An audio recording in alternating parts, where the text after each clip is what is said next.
Good evening, ladies and gentlemen. I hope you're all doing well because we are in for a punch today.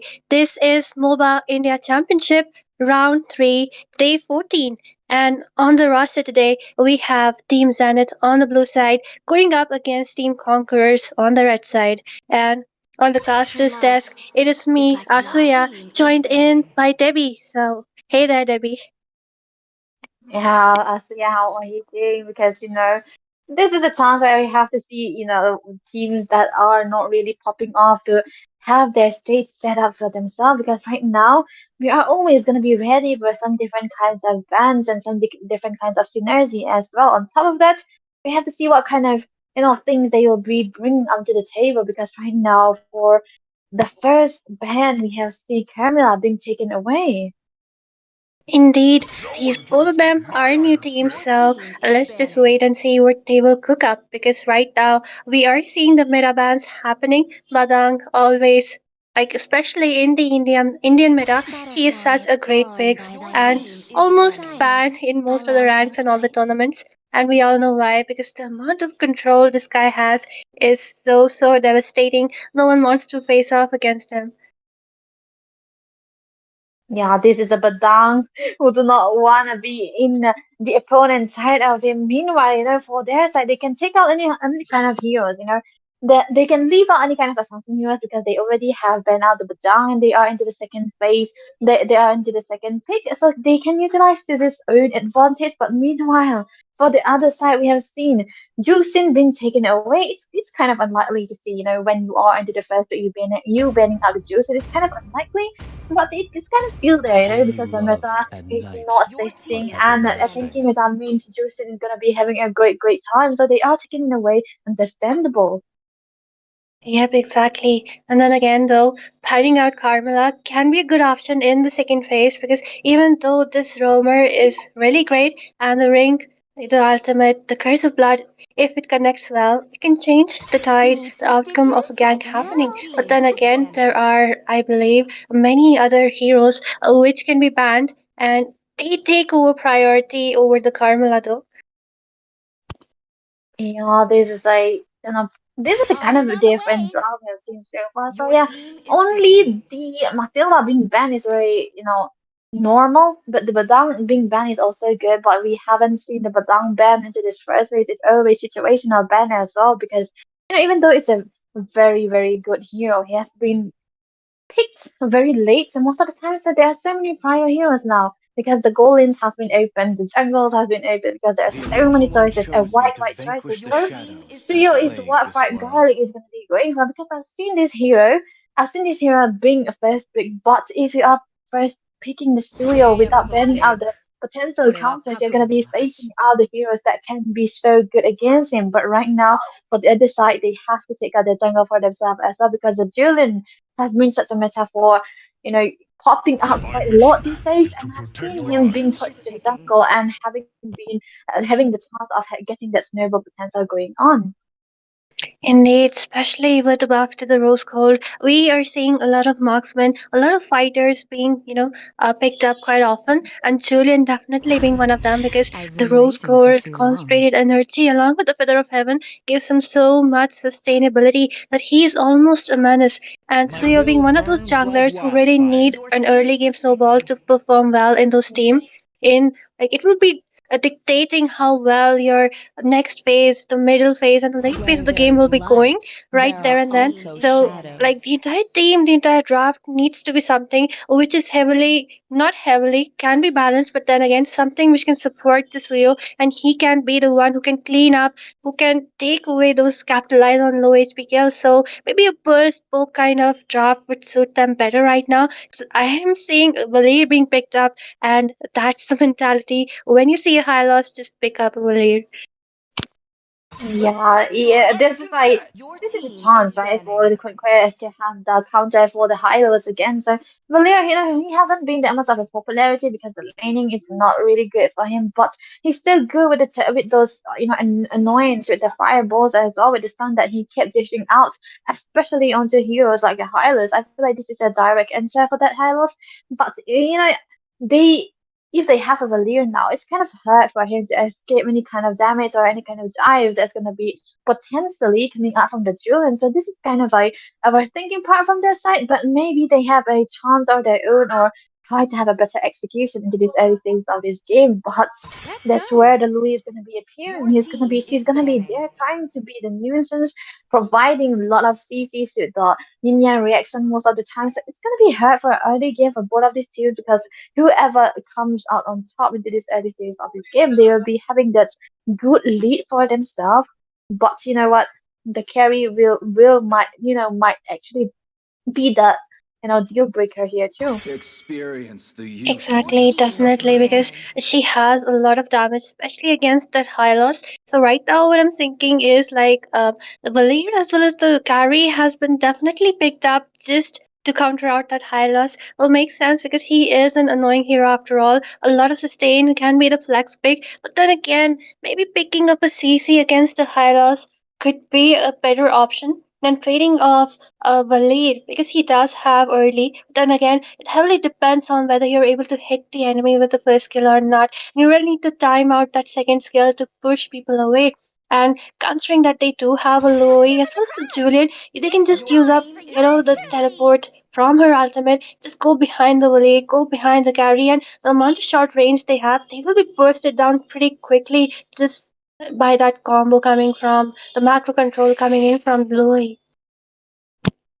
Yeah, this is definitely something to be looked out for, especially the diversity like you mentioned. But I kind of have a thought there. Why are they banning out the grandeur when the other side already have a carry as well as a Surian into their hands? Because even though the grandeur has been used into the gold lane most of the time, it can also be flexed into the jungle, and both of these heroes' roles has been picked already. So it's kind of a waste of a ban, I would say, but yeah, they might have a choice of their own as well. So another tanky frontliners is gonna be popping up here. The Gatot has been completely left open, so it's gonna be a thick and disgusting combo that's gonna be coming out from the high notes as well as the Gatot. But what we do not know yet is who's gonna be going into the XP because I kind of vouch for the Gatot to be playing the XP side because the combination of the high notes and a Louis can be a deadly combo in the early stages of this game, and the rotation that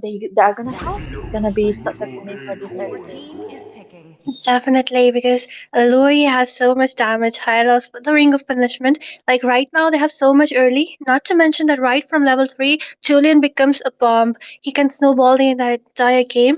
So the early game looks to be quite good in the side of Team Conquerors right now. They just need to execute it well. Might even go in for some invades right now because Expert, even though he is a great fighter, but then again, in the early, the Faraga armor when it's pretty easy to melt down, and that's all you need. Just melt down that armor, and he won't be able to sustain in those team fights. Won't be useful because he wouldn't have his ultimate right there.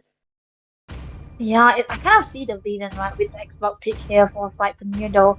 They just want to have that true damage in their own kit, but like you mentioned, I feel like it's just so easy for the Louis to burst it down, and the Faraga will not be that much of a prior into this early stages of this game, where the Louis is going to be shining quite a lot as well in composition with the Hylos and Julians, not to mention the damage output is going to be there, but you know what?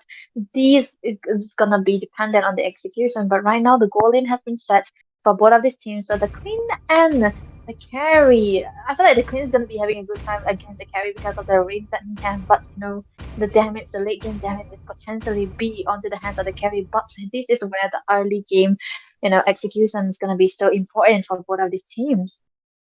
Definitely. And like you mentioned, the carry, like the side of Team Zenith, they should be having a carry center draft right there because she really needs some space considering she has a low range for attacks. But then again, we do see they do have a Belric as the export, but once their ultimates are used up, especially the export, he wouldn't be able to provide any zoning or anything coming in from his side. So carry would be out in the open. Same goes for the Slayer right there. He's one of those junglers who can be good at initiating, considering he does have a lot of retreats onto his hands. But then again, he is more suited to be the clean, the ones who cleans up the low HP. So let's just see how they're able to perform it because the synergy from the side of Team Zenith looks to be a bit low considering that the side of Team Conquerors has such a good meta balanced draft right now. Yeah, balanced draft is what you're gonna be aiming for here. But when we talk about the draft, it's actually Xbox is definitely supposed to have a good time to this early stages of this game where he's gonna be pairing up with the Gatot Kaza and he's gonna be having a time of his life, like flaming out the XPs of Gatot here. But then it comes down to the late game too, right? The mid game, the late game, where the first turtle is gonna be set by both of these teams. The objective will be onto the focus early net them because one of the jungles are very, very early game dependent heroes. So it's gonna be the first hitter, which will be the deciding match of this game. So the early game potentiality for both of these teams is unnerving, but the set is potentially going to be good. But the XP laner is where they are going to be dependent on today's objectives that we have. And so far, we have seen the Gatot has been bullied quite a lot by the Xbox here. This is the early game, and we have to see what they're going to be going for here. But look at that, they're just trying to attack. It is time coming in from the Valier and the first blood will be taken away so easily, lowering a really low HP, and the follow up will be there. A double kill for the side of Team Zenith right now. Meanwhile, it will be traded off with one kill in the hands of Julian. But then, Debbie, like since Team Conquerors does have such a great early, such a strong early, but I feel that they're not making use of the potential pretty well. Julian in a really low HP once again will be taken down right before the turtle. Oh, that's not good actually for for Julian because where we have mentioned that Julian does need the early game and as well as the three and so far the prepping is definitely done by Team Zenith here and they're gonna be securing the first objective of this game and this is gonna be their stepping stone right now because right now they are into the 1K goal lead very very early on and definitely taking down the Julian so early is gonna be putting the Conquerors back into the title right here but the Cyrus and sure is gonna be bring into play the carry might have to be careful here. Yep, and with that, Carrie was the one I definitely thought it would be Carrie, the casualty, but it was kind of reversed. She used up the flicker, and instead Yeah. it was a casualty from the side of Team Zenith. But then again, like I mentioned before, they should be playing it a bit more aggressive, but then they're not, wasting the early game potential they have. And if things go on like this, like they do not have the late game onto their hands, they only have the low A. But from the side of Team Zenith, they do have a carry which will be scaling off pretty much more than their draft. Yeah, it is kind of a skill dependent hero also for Queen here. Meanwhile, for the carry, he's purely dependent on the basic attacks as well. So if Team Zenith have this early game into the hands, the late game is really gonna be theirs. But look at that, the fight is going on. Okay, the Glur Sparkler coming in, the yin yang combo right there. Julian trying to take down the sail, but he will just be dashing it away. A lot of waste of resources, but not even a single casualty. Meanwhile, in the top lane, Arga Dutkacha having an easy time against the export. So, but then once again, Hylos trying to do something right there, trying to provide some vision, and the poking games going on left and right. Yeah, this is what you're gonna be having when you have a cold mages on your side. One of these teams that have mages that are so good at cooking, but look at guys onto the hot side. It's gonna be Nezua falling down again. So this is gonna be a two that's so far for the goal leader of the side of Team Concur. So we have to safe to say that the carry is going to be having a good farm into his hands because the focus is surely gonna be onto the top lane here too. Mature, meanwhile, in the top lane, Garuska in the really low HP, but here comes the backup from the Julian and Cleo with the stun right there. The ultimate coming from the AOTT dropping down right there, but it will be Julian who will be taking down Garuska using that flicker. Okay, he just dashes away and like still did not in a good position right now. Easy turtle for the side of Team Zenith.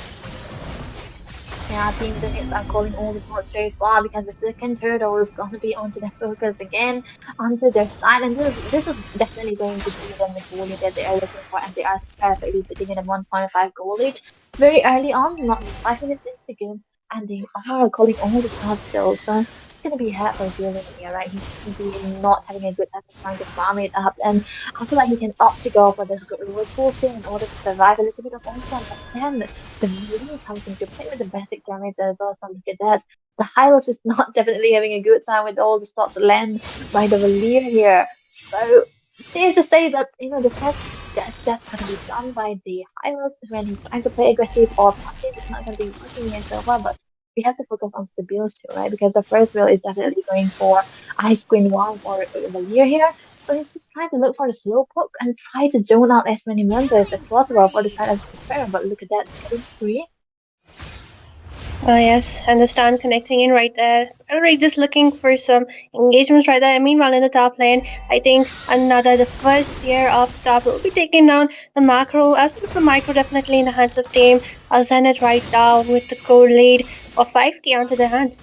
At the same time, I really believe, Hylos is definitely not having the best time of his life. Willie is constantly bullying him.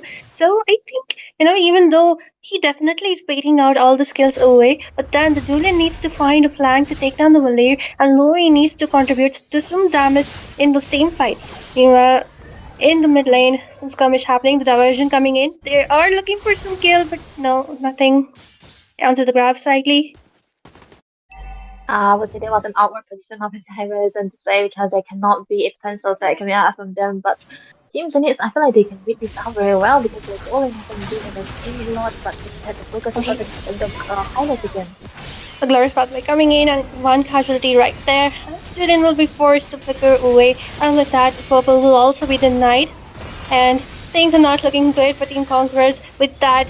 Look at the rest of the team. Okay, Louis getting stunned right there. The damage taken is too much. He's trying to stun them away, but just one skill is all Oh, that can be done. Louis will be taken down. And with that, a double kill secured right then and there. The AOTG dropping down, but the flicker will be there. Pretty easy escape for Asuyo. Someone with so many abilities to go down the rank. But Carrie coming in with that ultimate of his. Nezuha trying to move away, but it will not be enough as she will be taken down.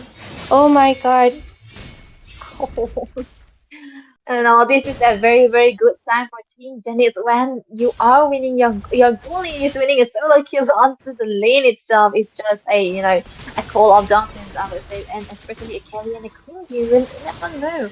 Who would have thought that a carry will be soloing a clean onto this game? But so far we have seen that the Queen is so behind in this one, and he doesn't have the required babysitting that he needs. Meanwhile, for Carey, he's been sitting on a perfect position where the teams have been so on point with the games that's coming out from them, and they're just giving him the goal, every goal that he needed. So he's gonna be as such a menace, especially for the Hylos and the Gatot Katal, not to mention. So they have to be careful not being under because the frontliners are not gonna be doing anything much. And on top of that, they have an X1 with the two giants with the War X-Base also. What can they do here for Team the Conquerors? I do not know what are the chances for them.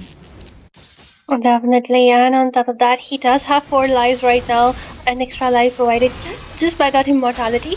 So they're looking to be really strong right now, almost a 10k goal laid onto the hands, and the first lord of the game, easy onto the grab.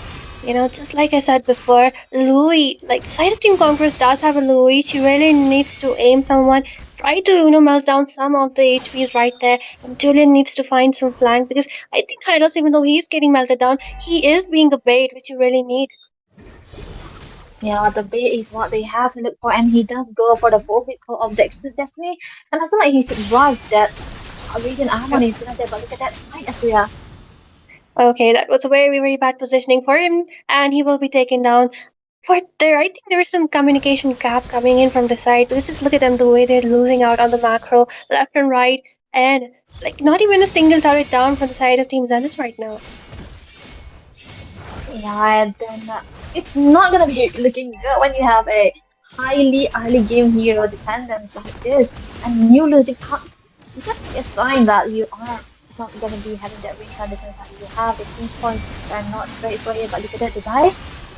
Hellos with the result with the red light has also been popular. Julian going in for the kills. Immortality has been taken down, but of course it is the Xbox one turret down though. The Lord marching down, the Holy Shield taken away. Kata still struggling. The ultimate from the Willy. He is sandwiched between 3 people, and his life will be taken away from him. Meanwhile, in the bot, just look at Carrie how confident she is. She's like, even though I do not have anyone beside me, can you take me down?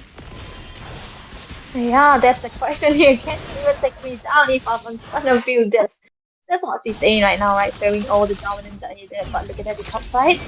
Okay, Julian trying his best to take that one hit onto the Xbox, but of course the beautiful rotation coming in from the Suyo, the backup is so wonderful at this point that you cannot take even a single life onto your hands.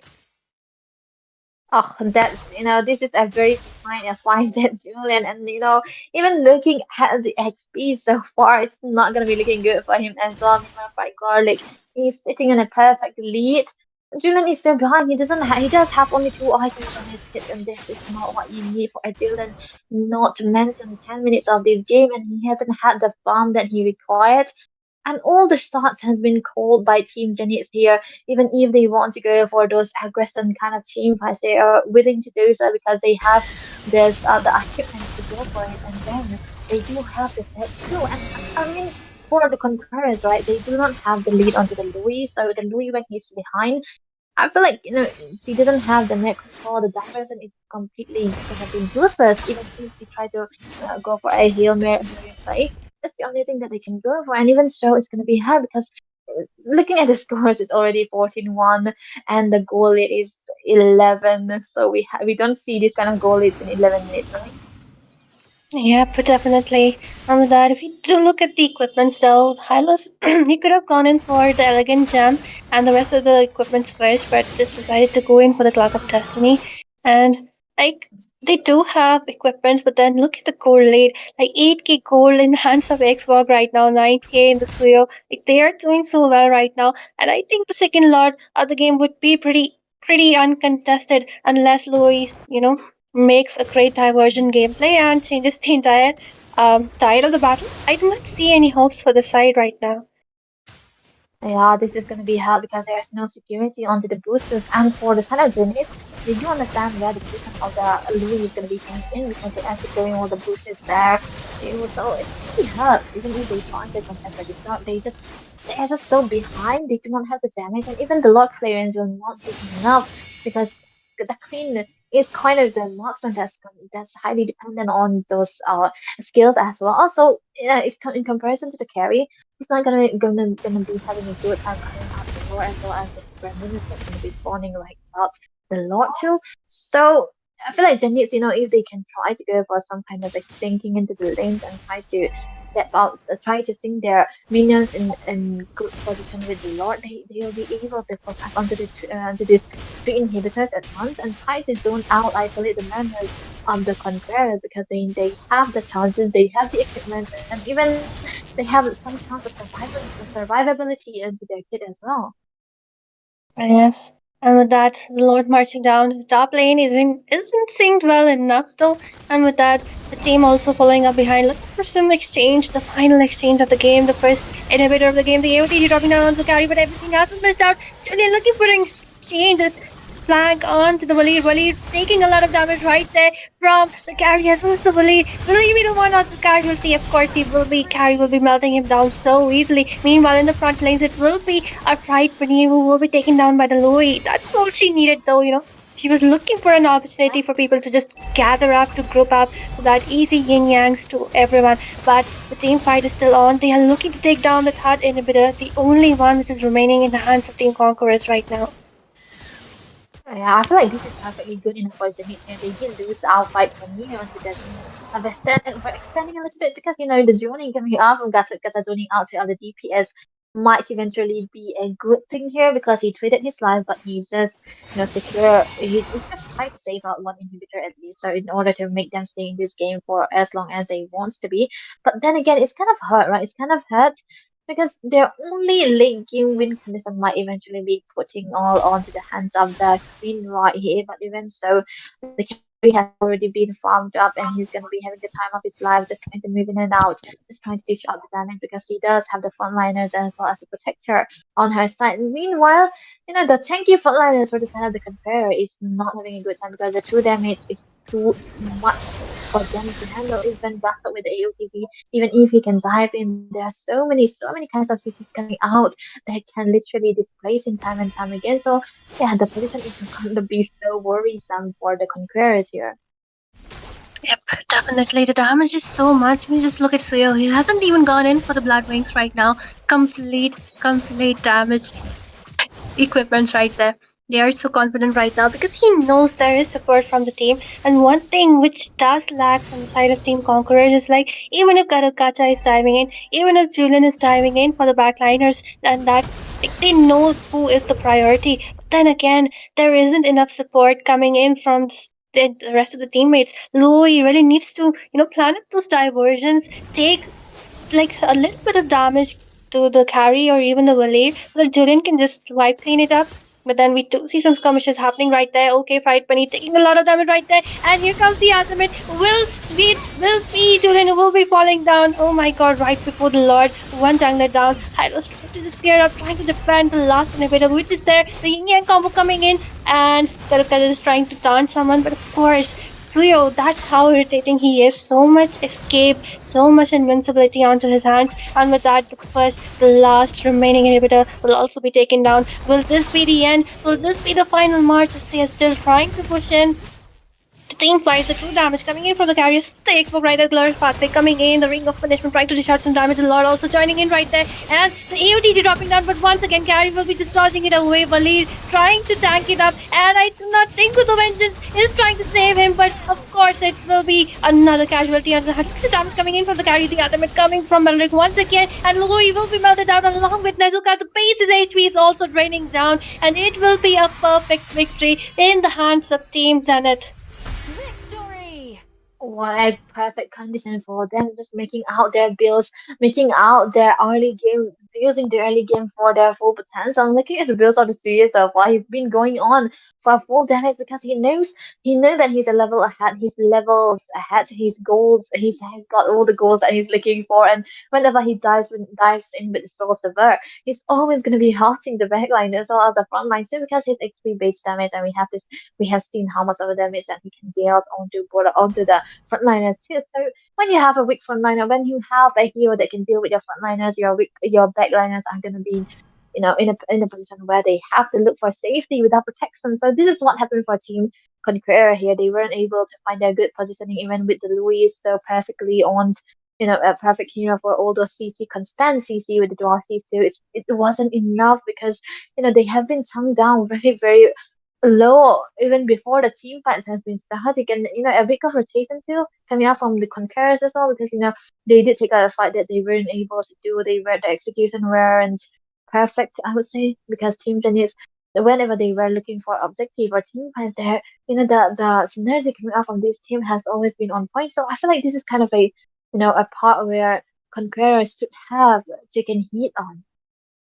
Well, definitely, definitely. And like even though they needed some aggressive game style in the early, the entire game they were playing it really, really docile. They were giving away on the skills, they were giving away on the trades, and of course it was a complete snowball. The goal difference, the level difference was so much that they couldn't sustain as it came towards the mid to late. And of course, Team Zenith, they cooked. I mean, just look at them, Debbie. They cooked and they showed it to us. And the names say it too because fried garlic, fried paneer, fried momo. I would love to eat them, man. They're my favorite dishes. They're kind of making us hungry, don't you think? Everything fried. I mean, everything's fried, but they did fry Team Conquer. They weren't able to conquer Zenith. So they are the one who's gonna be coming out on top and the one who's gonna be moving forward in this tournament. So we are gonna be informing the viewers that this is a team that you have to look out for because I've seen them in the previous tournament so far, and they have been performing so well on this, into this kind of synergy that they had going on for them. So it's a clean slate for clean slate of a win for them with pure dominance as well and pure decision making. So we have to say for the viewers, this is gonna be a team you have to look out for. But meanwhile, we have some more games to go for because this is the first game only. So we are having an excellent pack games later on. But before that, we have to take a short break. See you later.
Good evening, ladies and gentlemen. This is a beautiful night, and I hope you're all doing well because this is the Moba India Championship Season 3, and this is round 3, day 14. And today we have on the blue side Team Tribrawl going up against Team KVMM on the red side.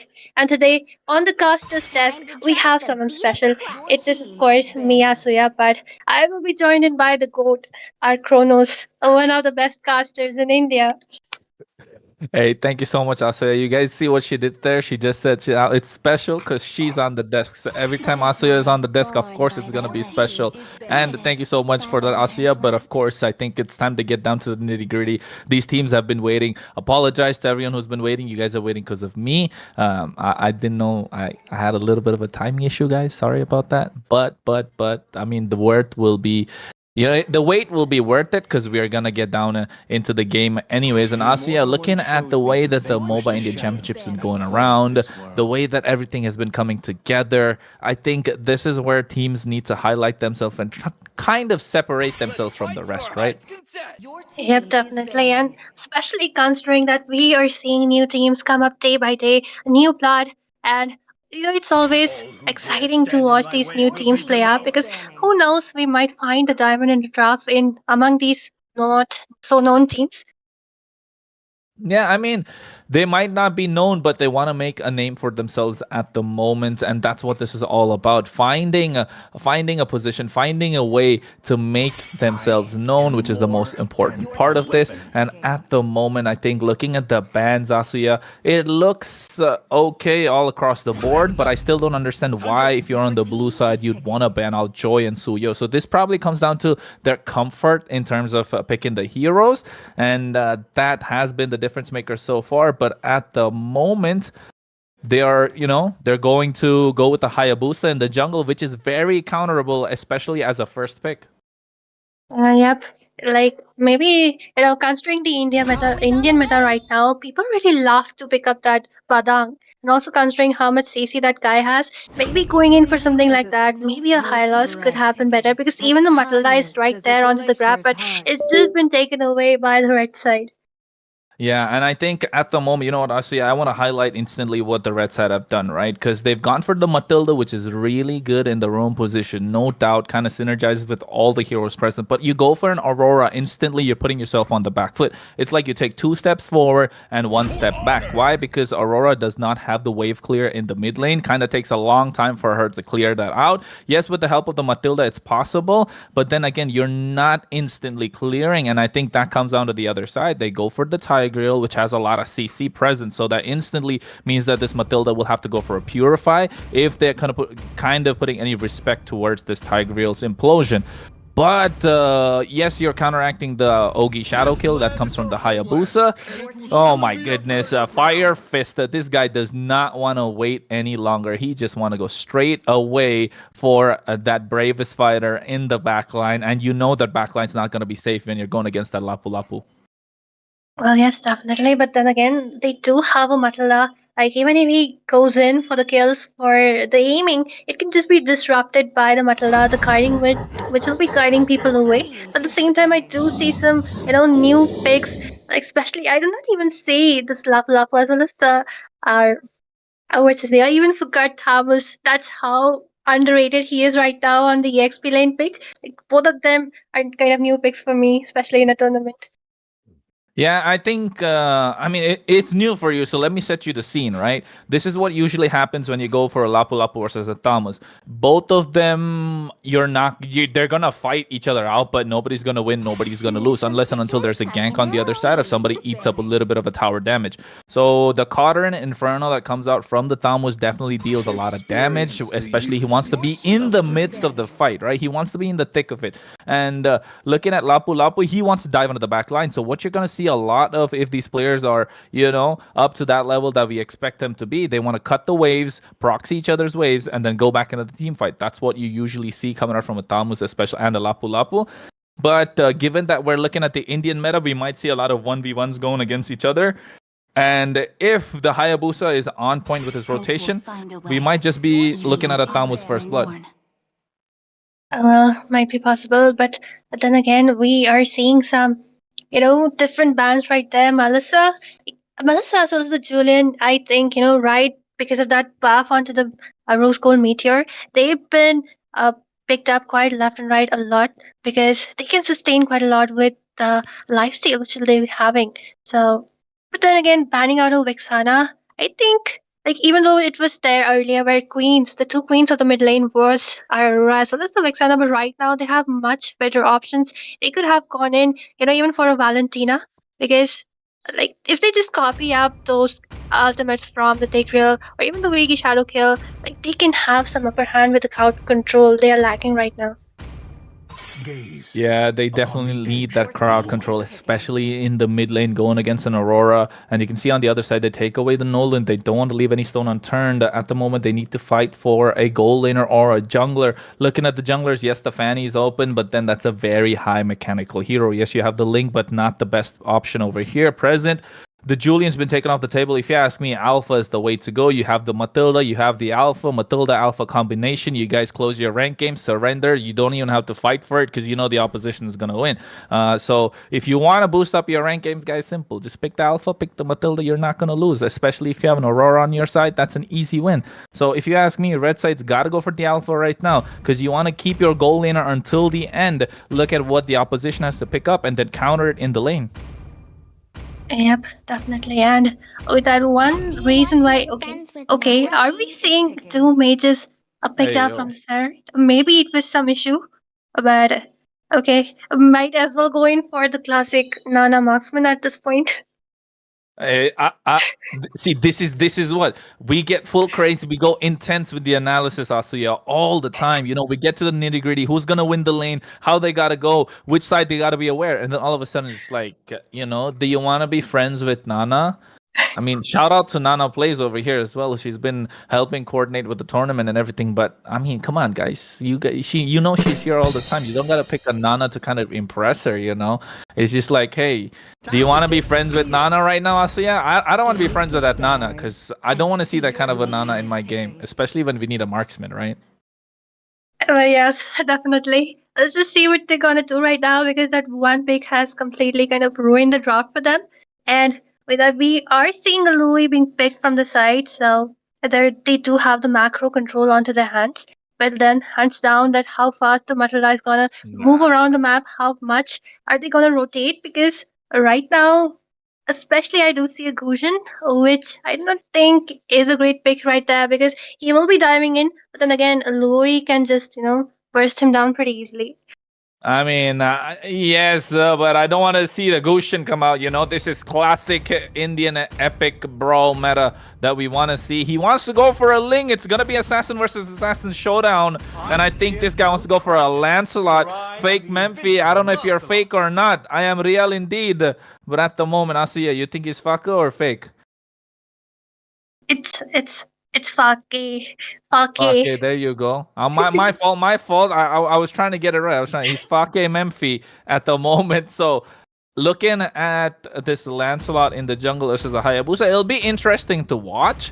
But this Nana is just could be the make it or break it because yes, it kind of works. The Molina when the implosion is coming out with the flicker, but you do need to have a purify. I know respect being paid towards Homo right now.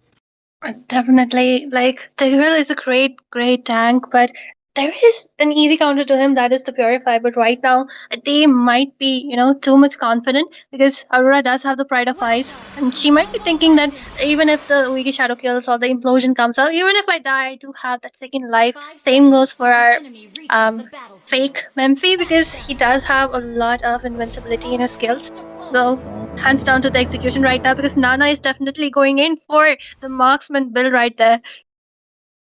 Yeah, Nanana seems like going for a marksman build indeed, but has the mage emblem, so wants to do a lot of magic damage. Of course, looking for the burst, still going into the gold lane. And I think also you got a mistake over that. It's not fake Memphi, it's Fake Memphi at the moment. And hey, just why not go along with what's going on in the internet, right? Because if you ask me, this Nana is not a real marksman; it's a Fake marksman. And look at Beware of Dogs. Has the volleyballs, wants to juggle it around. Without the level 2 of the Nana, gonna be a problem indeed. They want to get in towards the top side, and I think that's what they want to contest for. Okay, look at him. Hmm, Look at our Bruno. Just managed Yeah. to escape with the dash right there. Meanwhile, Tigreal just having the fun time of his life. I mean, right now, if I do look at both the teams, they're having quite a free time at the same time. Team KBMM, maybe they're definitely facing some issues because I see Matilda as well as our Tamus onto the base. Oh, I'm Nana right now, but beware of dogs though. Oh my goodness, he tried to fight off more than he could chew. He went in, sliding tackle, tried to get the Nana, forgot that there was a big minion on the rise for him, and right now goes with the Phantom Execution. Fake Memphi might get caught up for the Yogi Shadow kill, and he will go down indeed. Quite easy peasy lemon squeezy for the Hayabusa at the moment. And I think also, yeah, this is the whole point of trying to build advantage, especially if you're playing an assassin. Well, yep, especially with the Hayabusa, you really need some snowball in the early because you will be managing to do a lot of damage. And of course, most of the games, unless you carry it towards the late game, the clock towards the late, like the better the advantage in the early, the more higher chances are there for the victory. True. They need to kind of get that going. They need that snowball, right? That's the word. That's the key word that we're looking for. He got the quad shadow already. Fake Memphi right now might get caught out. Here's the diversion play. Oh, Thorn Rose trying to escape, but Iho right now, at the moment, they're trying to get something going. Phantom Execution on the bot side. Bravest Fighter comes out. Fire Fist with the Land Shaker. Goes for it. Gets the kill. Try to make that a double. Flickers out of harm's way. It's a level 5. Lapu Lapu versus a level 2 Tamus. What are we looking at right now, Asiya? What are we looking at? They do have some issues right there because the Thamus as well as the Matilda, they're just stuck up onto the base. I mean, just look at them. They do not even have the roamer right there. They have a weird marksman, but still, they will be facing issues because the first tier has already been taken down right within 3 minutes of the game. I mean, you're right. It's not just the fact that they don't have a marksman. So yes, they have a mage. Okay, let's look at the positive. Let's not kind of. Oh wait, never mind. They want to go for it. Molina Blitz is there. Molina trying to get him off. The passive has been popped already. Pain coming through, but Siwa goes for it. Flickers forward, but the flicker back is there as well. He gets caught out with the Frosty Breeze. Homo tries to go in. He has the implosion. He does not have the flicker, but here comes the Phantom Execution. Beware of Dog should be taken down, and that was some bait coming through, and Balk right now gets caught out. No, he's not trying to escape, but the Quad Shadow goes in. Finally, the Nana goes down, but without the Ogi Shadow kill, a lot being traded left, back, and right. And you can see instantly Fake Memphi gets that double, while Iho right now stole something on the other side and just got away. I mean, he managed to get all those kills, but then again, look at the push from the bot lane. Lapu Lapu having the best time of his life, soaking up all that gold from the bot. 2 tiers are taken away, and like I think definitely the next battle would be easy for them. It is 4 versus 3 after all. I mean, I don't know. It doesn't look like 4 versus 3 to me. It looks like 5v2 at the moment. But Asiya, you know what? Looking at the atomization, let's look at the positives that the red team has, right? We need to look at the positive for KVMM, regardless of the fact that they are down by quite a lot. The only positive I can see is the fact that in a full-fledged team fight, they might actually be the ones to come out on top. So they need to stop getting picked off, just like the Hayabusa picked off the Aurora, and they need to find a way to get this Nana online. With that Molina Blitz might be the biggest play that she'll be making, or he'll be making currently in his ML career. I mean, definitely, and she has gone in for the Feather of Heaven so early. Really needs that extra shield to protect herself from the damage which will be incoming. Meanwhile, in the mid lane, yeah, I think in the mid lane he's just trying. I don't think Fake Memphis can really do much at this point.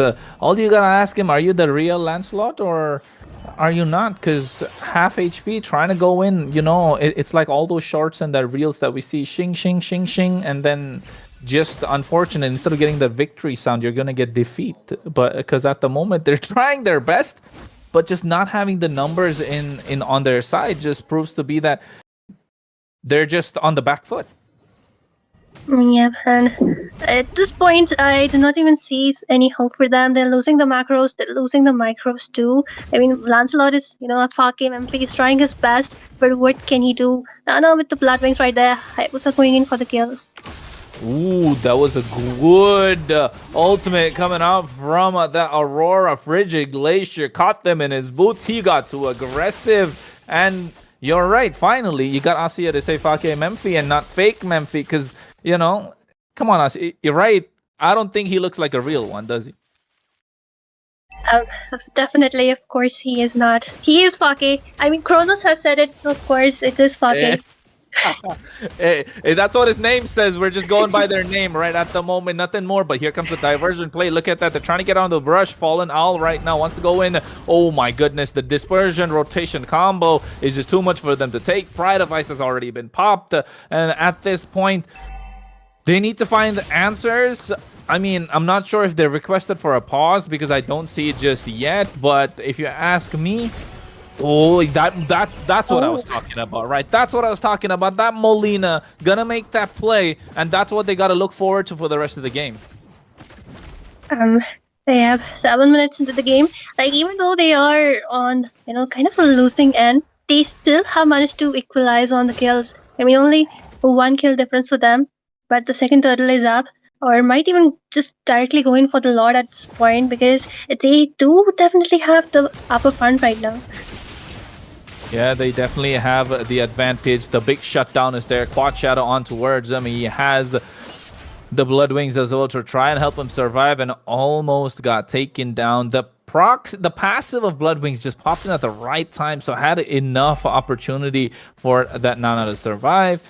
But if you ask me, this just a slow burn. They're just waiting for the inevitable.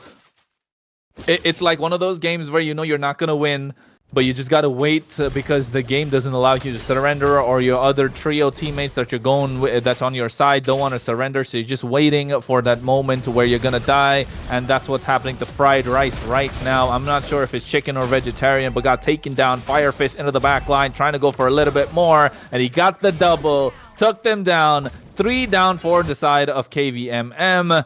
Meanwhile, the blue side trying to get the advantage, and Tri Brawl looking to end the game as quick as possible.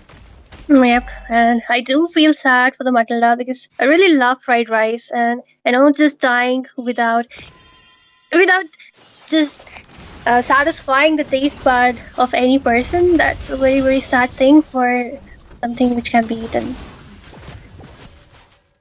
Yeah, I think at the moment the Lord is there already, Asuya. But Asuya, looking at, let's take the game aside, right? Because the game's already happened, and we know what's going on, and it looks like a one-sided story, a one-sided affair. What could have gone better, or what could not? What should have the red team done to kind of make it better for themselves? They were definitely trying their best, but of course, like the snowball, Hayabusa is one of those assassins you really did not want to give the snowball to, and the EXP was completely lost because the Thomas was level 2, and like we did see level 5 bravest fighter right there. I mean, look at how brave he is right inside the turret. He knows he has the upper hand. He can just dash in, dash out, and the team will also be there for the support. Yeah, they're definitely going to be there for the support right now. They're trying to clear the Lord. The inhibitors, the target flicker with that implosion. Oh my goodness, but the Frigid Glacier to counteract the play, and the Circling Eagle as well. It was brilliant, but they bought enough time, and Fake Memphi saying that he is not done. Went for the double. Iho trying to flank from the side, tries to get them apart, but at the same time, you can see no Quad Shadow. He might actually be taken down. Thorn Rose is there to pick up the kill. He punctures his way, and finally, Fake Memphi showing us that he is the real one. And oh my goodness, they found a way to defend Asuya. Quite impressive gameplay coming from his side. Even though they're struggling, I really love how he's, just okay. He might be in trouble. Okay, the rest of the team following up though.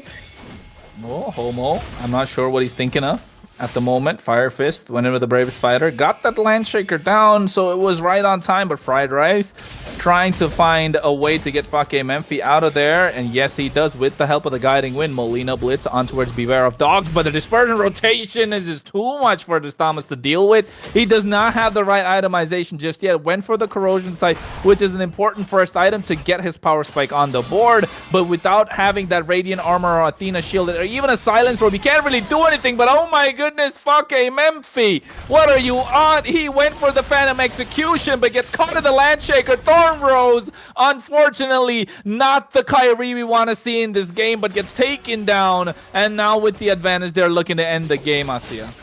I mean, I have this fucking MP has my complete respect. He's trying his best, even the rest of the team seems to have given up. He's still trying his best, showing off his skills. He's doing a good job, if you ask me. Yeah, at the moment they are looking for the end indeed, Asia, and right now Fried Rice might want to be looking for a play. Beware of Dogs goes in, Homo leading the charge. A real man never hides behind the brush, but the Circling Eagle buying enough time, and Fake Memphi gets the single kill that he's looking for. Beware of Dogs actually goes down, and what is this? Every single time we count them out, they find a way back into the game. The goal lead was 10,000, and now they've cut the deficit to less than 5k. They are pretty good at defending. Not even a single inhibitor left. They are facing the minion pressure right there. The next lord of the game is up, but still they're managing such a great job right there. Yeah, I think right now they want to go in. Oh my goodness, he got the kill. Yes, they trade mid laner for mid laner, but Iho is the one who's caught out. He is there, but oh, the guiding wind. Fuck, Memphi fell for the trap. He had the quad shadow to get our harm's way. And I think right now the Luminous Lord is up, and I think they want to contest.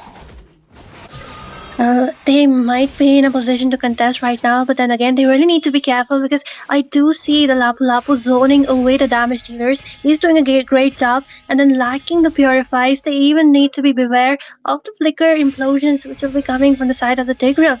Meanwhile, they'll also be facing those hefty minions, and they do not have a proper clearing, considering they do not have a marksman right now. They are in a hard situation. Oh, Implosion wants to be Homo wants to make the implosion play. He went for the conceal, and you're right. I think the super minions are a little too chunky for them to deal with. The Lord Asuya, the Luminous Lord, is marching down the mid lane. Could this be the end that they're looking for? Take it away. This might be the Lord marching down along with the rest of the team. Look at the damage coming in from the Bruno. Okay, the Revive Class hasn't popped up. The Bravest Fighter going in. The base has been marked down by them. The Frigid Glacier, the Implosion connecting onto one person. The Circling Eagle. So many things are happening, but of course the base will be marked away as it will be a victory secured by Team Tribrawl. Hey, Tribrawl. They had everything in their favor. They went for a composition that works. They went for a composition that's what the game asks for, not the mage as a marksman. But of course, at this point, you gotta give a shout out to the MVP, Fake Memphi, because the way he's been playing, oh my goodness, he is a real one. And on the other side, of course, having Homo being the playmaker for the entire team with that implosion, with those conceals, he was not only creating the plays, he was also creating enough space for Fallen Out to deal the damage. Made sure didn't let go of the mid lane control, one after the other, objective after objective. It was an easy play. It was just a downward spiral for the side of KVMM, and unfortunately they could not dig themselves out. So I mean, if you're asking me, was this worse or Drake's embarrassment that happened at the Super Bowl? I think maybe Drake's embarrassment, but this was a good match in the end of the day. Yep. And of course, even though the side Arfaki Mamfi, he won't be going up ahead in the tournament. But of course, you do have my respect. The micro was good because I did see, even though they were lacking on the gold, he was trying his best to, drain out farms from somewhere, and he was making sure that the gold lead doesn't exceed much. But how much can a solo man do? True. It was all up to him to kind of carry out the game, but unfortunately could not, do everything for the team. There's only so much he can do himself without the support of his team. But at the end of the day, nonetheless, KVMM put on a good show. It was great for us as casters, myself, Kronos, and of course, alongside me, the special one, Asia. It's not Josie Marini anymore, folks. It's Asia. You heard her. It's special because she's on the desk, and of course, Asia. I think after all this, you can just take us into that break, Yep, let's go in for a short break, but do stay tuned, everyone, because there are more exciting matches to come.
And welcome back to the Moba India Championship Season 1. We're here at round 3, day 14th, into the night, into the midnight actually, because the evening has already passed away for now.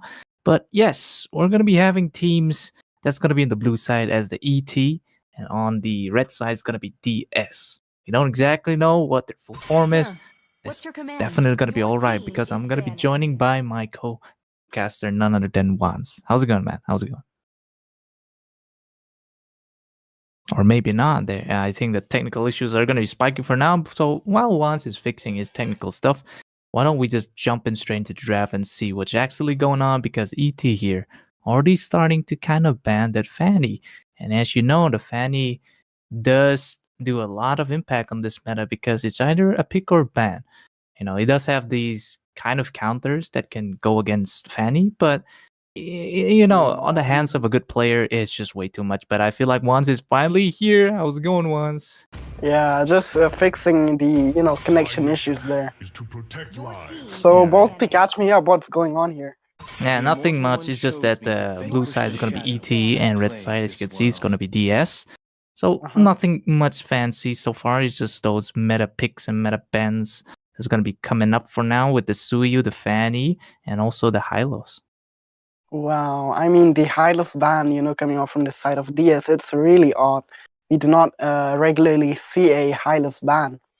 But then again, the Hylos can be a big hindrance, when it comes to the laning phases because he is a really tanky front line, so dealing with him is quite a hassle. So they are probably looking like for, those kind of junglers that can, go in, such as the typical fighter if we talk about, because Hylas is mainly known for countering fighters. And Absolutely. yeah. And if you look at the ban vault, we even see Matilda ban. I mean, Matilda, she is such an absolute great support. Picking her out of the picture, not wanting to deal with her in the phases, it's really good. And wow, the bans here, a lot of meta bans coming from the side of Team ET. They have a Julian Thuyo as well as a Fanny. And on the side of DS here, they've even taken out the Jujin. So that Jujin ban is quite a reasonable because they do not have the first pick. But then again, they are forgetting out the Badang. So the Badang will be going into the hands of ET here. Absolutely. Badang being open on the side of ET, especially we know ET as Jejetier, kind of be on the EXP side. So using a Badang either on the EXP on the roam, it works so well. But for Yeah. now, they're I mean Oh, like DS here, or they're going straight for the hybrid pick. I mean that's definitely liable because you know with the Purify you can kind of dash away with oh, Badang's what frizz break. mhm, So on the side of yeah, DS once again they're picking up the joy so far, but on the side as you can see in the ET side they're just going for the assassin band so far. So they don't actually want DS jungler to be picking up, but actually it's gonna be a joy picked on the side of DS. yeah. And on the side of DS, we have a lot of meta Leonins, with the Joy and Harrod. The Harrod will probably be very dominant in the laning phases against the Moskov because he does outburst him. Moskov does need that spike, to reach his max potential when he gets his hand on those items. But until then, he is quite vulnerable if he does not get a proper gang from his teammate. But then again, here, what am I looking? A Gusion pick from the side of ET. Okay. Man, Gusion pick these Okay. days are really odd. We don't even see Gusion picks much in rank these days, and to pick off a Gusion in a tournament, especially, that's a really really bold move. So they are, Mhm. going with that risky play here with that Gusion. Definitely. Why not once? It's a best of one series still. So they're eating is I feel like they're quite confident on this Gushin pick so far. Yeah, But I mean like looking at these compositions so far, if Gushin can kind of get those items and those, 5 hit on the Shatterblade slaughtering, he yeah, could basically kind of like, burst down at least a Harriet to in my opinion, because Harriet here I'm pretty sure he's going to be taking that Purify. So unless he could easily dash out the sword spike that's going to be coming from yeah. Gushin, he's Mhm. most likely going to be bursted down. But anyhow, don't forget on the side of ET, Moskov being picked Yeah. on the side, but Moskov is going to have a hard time against this Harriet if this Harriet is going too close. But don't Mhm. forget the spare of Misery will be the one to knock him off most of the time. But then again, once the Zaman Force hits, it's going to be quite hard for this cute Prince guy to kind of like lash it off. Yeah. If the Moskov wants to make an impact in this game, he basically has to play the safest game of his life here because he will be needing those items. So if the gang that will come off from the side of DS, they are successfully executed on him, then basically he's gonna be like a walking duck most of the game because his power spike is basically in the late game. So if he does not get to that spike, he will be falling off really hard. But then again, if you look at the bans here, we even have a Selena ban as well as Aurora from the side of ET. And honestly, these are a really solid ban because Aurora being that mage pack with a lot of crowd control. And let's not forget Selena, who has just recently entered the meta with the recent buffs on her. The Abyssal Arrow, the Garrote, so much faster and smoother. And on the side of DS, though, a Sicilian ban as well as a Phobias, pretty reasonable in my opinion. But then again, here, as a Oh. roamer, they've picked off a Hilda, Bolty. That Hilda will be such a hindrance for that Fusion because she does have a lot of damage even in the early game, especially when it comes to sustaining as well, because the passive, the wilderness, it will just keep on giving her that extra mere HP that she will be healing per second, as well as that revitalize in the early game. That will, you know, make a lot of trouble for that Gaussian in the early game. But then again, here, looking at the side of ET Bolty, we see a Vexana pick as well as a Carmela probably. That could be a pretty solid combo, but no. What do you, okay. I think so. Oh, I mean, yeah. solid combo indeed, because that Curse of Blood will be the one to synergize with Carmilla. I mean, not Carmilla, but Vexana here, right? Yeah. But look at the side Mhm. of DS. They have 4 very mobile heroes, which are basically Indeed. going to be dashing, with a lot of movement speed, just hopping on others at the same time. Look at the Hilda that's just going to be roaming around and being pinged Yeah. as a roamer. Wait. Oh, Ooh, wait, don't what? do that to me, okay? Don't do that to me just yet. But let me finish my sentence.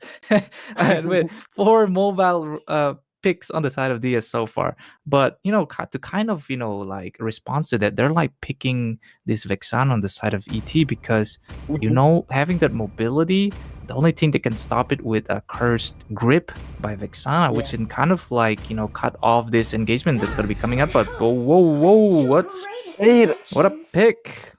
That's coming Oh, up. So I'm actually not is sure about that Angela Big Butt. Wow, is that this Volty? yo. If you recall, I had an Angela pick recently when I was playing with you. So is that Angela, going on the mid side, with that Angela mid lane? I'm not sure. I'm Oh pretty man. sure that I think that's gonna be the thing that's gonna be happening because Harriet, I mean, Yeah. he needs to go gold because he needs the item to kind of like get those items, get the power spike, and start bursting down people, right? Yeah, So definitely. okay, mid lane Angela once again, staying in the tournament here. We know that Mm. ET are picking off that Gushen to kind of underestimate their teammates, but look at this on the side of DS, they're doing the same thing, respawning with an Angela mid lane. And here we are, the Land of Dawn, just like that. And it's going to be quite interesting because both of the teams are actually kind of trolling it out. Blue side as ET once again, and red side is going to be DS. So for now, it's going to be the jungle clearance with a bit of Hilda on the roamer protecting, or maybe he's going to go and try to steal.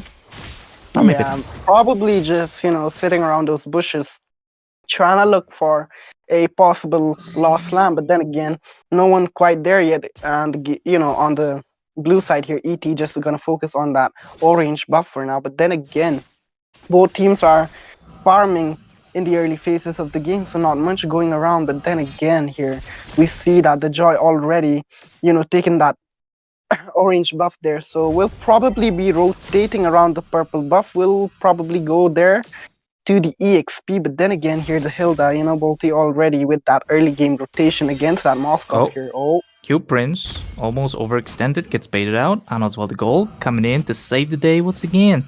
Two roamers on top side are just doing their thing for now. Q Prince had to force out the Spear of Misery to kind of push back the Buluchi. Oh, never mind. Here comes the Shadow. Play Slaughter once again. It's going to be a kill. There we go. It's the first blood to the side of ET with the Gushin on the early game burst potential. Just bursting down the Hilda before Hilda can get anything more. But bot side again. Oh, look at the flick coming in from Jijit once again. Ryder and Mr. This shoot to kill, not being able to give up on the Badang just yet. It seems like this Angela might fall. Never mind. Just walking so much in the bush. But bot side, do you see the solo juking for Jejit there? Just killing. And it's going to be 2 kills on the side of ETs. And just like that. yeah, wow. ET are actually pulling, oh my goodness, on the top here, Bolty. No. Mr. Honey Badgie gonna fall into the hands of Anos Voldigol, the Demon King himself. But once again, Turtle spawns, 3 kills on the side of ET. For now, seems like this Hilda is gonna be camping a little bit for now. I feel like he do a little bit of peekaboo in the bush there. So I feel like that Vexana definitely sees him maybe. But here again, goes in with the Curse Blast, check the bush, and yes, they finally get it. Jejit is in position to kind of give the vision at the same time. He'll be, flicking out with the surprise fist break. So top side again, it seems like there's a little bit of a dazzle in top, but that's gonna be definitely long right. But bot side is just gonna be another pokes or maybe the turtle. When is it gonna be fighting? Oh, here we go once.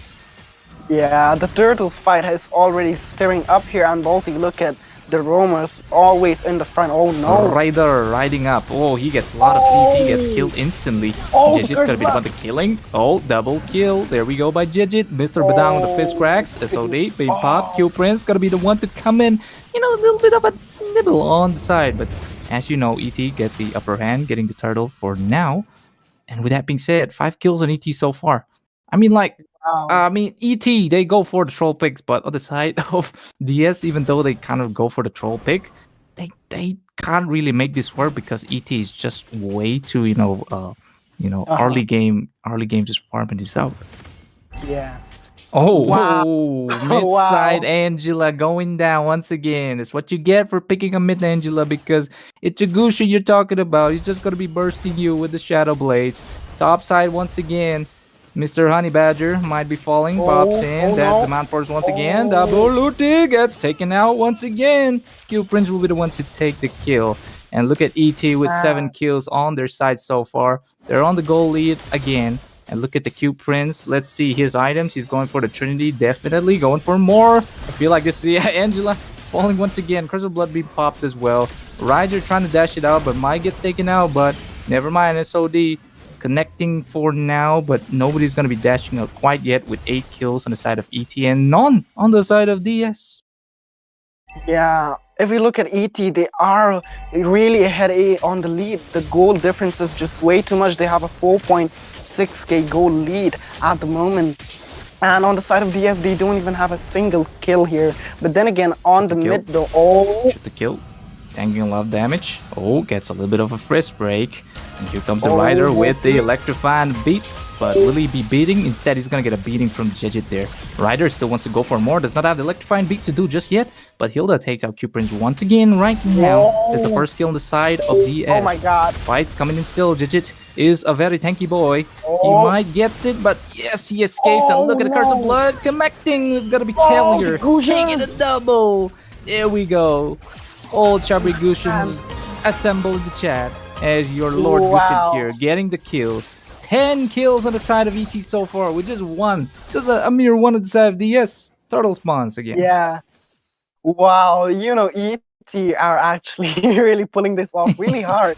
Even despite having a Gushin on their side, they're actually making the most out of that Gushin. The Gushin is actually quite, quite decisive with his skills because he does know what kind of heroes he can pick off, and he is only looking for those targets which he can pick off. But then again, another turtle fight staring right up here in the mid side. The joy. Oh my god. Oh, This time, Diaz got the turtle. Look at that. Look at the Angela riding on Ryder because Ryder is a rider. Haha, what a joke. But anyhow, look at the Curse of Blood connecting the tree right there. Diaz in trouble here. Cute Prince gotta get the kill to shoot the kill right now. the Ryder joy. actually getting the kill on Badan once again. But Honey Badger trying to do something. It's gonna be a one-on-one trade with bit of a better trade on the side of DS. But oh, here comes Mr. Shadowblade Slaughter. Still takes out Honey. He's gonna trade it out with the Kilda.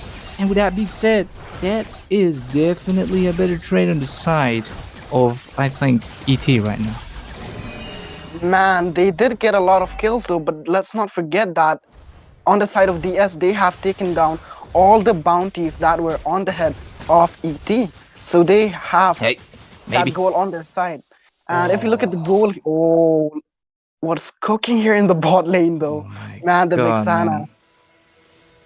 He just ate a full, curtain skull along with the Yo-Yo Blitz, almost gets taken out, but it was good that he survives that. If not, that could have been like a kind of a blunder on the side of ET. Once again, suit kill. Just going in the bush without checking the bush, but Ano's Willigo would be the one to say no, get out of my bush. And once again, there's gonna be two teams are just gonna be looking for the openings to get to that engagement. Ryder might goes in with electrifying beats with the Leonin crystals, but not quite yet. But as Cute Prince just showing himself now, but it's gonna be the bot gank, I think, because Jejet is the only guy in the bot which is very vulnerable because everybody on the top side are going there right now once. Yeah. Volty, I mean, as I was saying, in the draft, that maybe if, DS, they put a lot of pressure on that goal lane and gank that Moskov, not let him get his hands onto those items, he might fall off and kind of sitting duck. But no, ET are just doing the exact opposite of what I was saying. Oh, look at the mid-tier third there. Oh my god, Volty. Oh, look at Ryder going in for more. He just want to use the electrifying beast just now. Ryder gonna go for more. Gets maybe right there. Maybe also gotta trade it out with a little bit of a Hilda. And there goes the Cube Prince is going for more. But I feel like Ryder here is gonna have the everything that's gonna be popping off right now. He's gonna go for more. Honey in the backside. He's getting a little bit of a fisted crack on the wet one, but it's gonna be Ryder still getting the turtle so far. Gushin is a bit angry. He's going to be the Saturday Slaughter, but Honey, oh no, Honey will take the kill. There we go. With Q Prince getting the double. It could be a triple right here because Ryder is gonna fall to those spears. And here comes Q Prince with the impaling spears, the Prince of Spears. He's going for more, maybe for a Maniac, but no, that's a heal that we're talking about, Q Prince. And with that being said, very good trade on the side of ET because 4 people lost on the side of DS. ET will get that any time of the day. Yeah, the goal lead even they're just pulling everything on their favor. Even the goal lead talk about the objectives. They're getting the objectives. They're getting the turrets. If we look at the top side, there's merely only an inhibitor standing as well as on the mid, and on the bot here we just have merely 2 turrets standing. And if you look at the Moskov though, he has already completed that Trinity, so he will be hitting really hard and fast. He is also rushing for that Malefic gun. Once that completed, it will be a game over for... Q Prince tanking the Curtis call, but what can they do? What can DS do? Because the Moskov alone was enough to pressurize them, and they're just going falling back. They know they cannot win the fight just yet. Instead, they're gonna go for the pickoffs because all of them are really mobile. But speaking of mobile, they don't have the items to be bursting out quite yet. But Ryder here might meet a demise, not just yet. But it's just gonna be these two waiting for the Elemental Lord on the side of ET. I mean, Balti, talking about DS though, not only are they lacking behind the items, they're lacking even in crowd controls, because the crowd control is what they need to pin down that Moskov, that Fusion, as well as the Vexana. And the only crowd control they have will be like the Hilda with her ultimate that can stun for merely a few seconds there. And with that, we see the Elemental Lord already spawn at the moment, and it seems like Team ET here will be the one securing it right away, not gonna wait for Team DS here to come and just steal it here. Oh, look at the zoning coming from the side of... Matilda, not Matilda. Vexana alone just dropping the Eternal Guard was enough for the entirety of DS to just scramble off. So if we're talking about a comeback here, I feel like this Hani is working on the Holy Crystal. That Holy Crystal might be just what they need for the late game Yeah. burst. But don't forget, this Moskov would already be full built by then because we're already seeing 4 items. Look at that. So it's going to be Yeah. kind of hard. But after that, I think you might go for the Rose Gold. Who knows? Maybe more damage. But I think it's going to be the Rose Gold for the Harriet. So with that being Hmm. said, Elemental Lord marching down the middle side. Inhibitor is going to be trying to be protected inside of DS right now. The golden shield comes in with the Oh. Q Prince. Look at the Q Prince just gonna be poking off Oh. everybody here. Curse of Blood being connected to That- two on the side of DS right now. Oh, the damage Oh. is Oh crazy. my God. Two is gonna get Zaporized, evaporated right there. Look at the Oh. Eternal Guard being dropped once again. This Q Prince is gonna get that double once again. I think this is a game over, Bolty. They can just lock the crystal and it's a GG for them. Yeah, that's pretty much true Oh. because the Curse of Blood is gonna be connected and everybody falls, and there we go. That's victory in the side of ET because they know what they're doing. The Gushin was also there, even though we don't usually see the Gushin on the side of these tournaments. It's a Gushin that has the burst capability of mobile heroes shutting down. So here you have Yeah. it. There you go. We have Team ET on the win for this game, and looking at the draft, I was kind of skeptical about the Fusion pick, but then again, that Fusion did what he needed to do. He did pick off those Angela, those Harriet in the early phases of the game. He did delay their farm, and when it came to the late, basically the Moskov did everything he had to do. He pushed entirely everything he could. He had a solid 72% push as well as 36% damage dealt. And if we talk about the Carmela, though, a really well-deserved MVP, the team fight participation, the Carmela with the Curse of Blood connecting it beautifully, and then the combo being followed up by his teammates, especially with the Vixana with that Eternal God and Soul Grip providing that chain CC was absolutely cherry on top, man.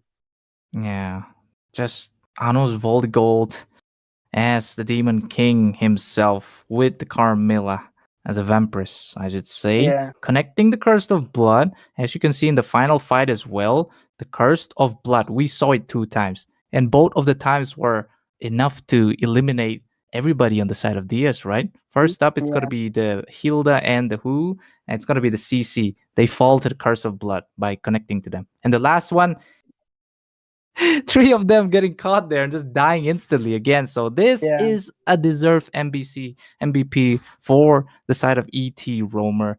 And with that being said, DS couldn't do much there. They go for the high mobility pick, but the Angela is the one that actually holding them off because they don't have enough crowd control. Just look at them. Nobody crowd control having, the AoE crowd control that can just stop yeah, anybody from stamping apart. With yeah, Hilda just having that, that ultimate could just stun lock, but it's not going to be enough. There's also CC that's going to be just carton calling, but it's not like a complete CC reliable. yeah, So yeah, that's just the downfall on the side of DS for that. yeah. I guess we're done with that. And with that, we will Yeah, just pretty much. be taking a short break and we will be back right after.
Hello and welcome, Ben. Because tonight, once again, this is actually going to be a very interesting match. As you can see on the red side, we have IGN, okay? We're talking about the real IGN. We also see all the players right there. On the side of the blue side, we have, wow, we have Team Wisdom again. So, underdogs and top dogs match tonight once. What do you feel Yeah. right now, man? Wow. Ah, I'm shaking, man. Like my left side here is totally frozen, while my red side is like totally hyped up because these two teams are burning and freezing at the same time because it is top dogs and underdogs we're talking about. So I don't know how this is gonna go because if we talk about the top dogs, we have IGN, and they are known to be one of the best teams. They are really strong. So they might, put an easy game against Team Wisdom here because Team Wisdoms are still the underdogs. So they still have to, yet to make their name in the MOBA scene. So yeah. You know, once honestly speaking about this, look, they're Hmm. they're going with the denied bans so far. They don't want to give, I guess, on the side of who IGN. They don't want to give their gold laner that Yeah. specific two picks that he's kind of goaded at. It's gonna be the Harriet at the same time Melissa, and also a Mm, Joy just for the jungler on the side of IGN. So for now, it's going to be a decent banning on this both side, but it seems like even IGN is respecting their teammates by banning those easy, like pretty much pick or ban heroes on their side, namely the yep. Matilda, the Jujin, and the Gatot. So first pick is going to be on the side of the underdogs, Team Wisdom here. Yeah. Mikey is going to get that first pick. So what are they going to prioritize on this? Yeah. Oh, they're I was going gonna straight for say the that. Badang. All Yeah, I was right. gonna say that.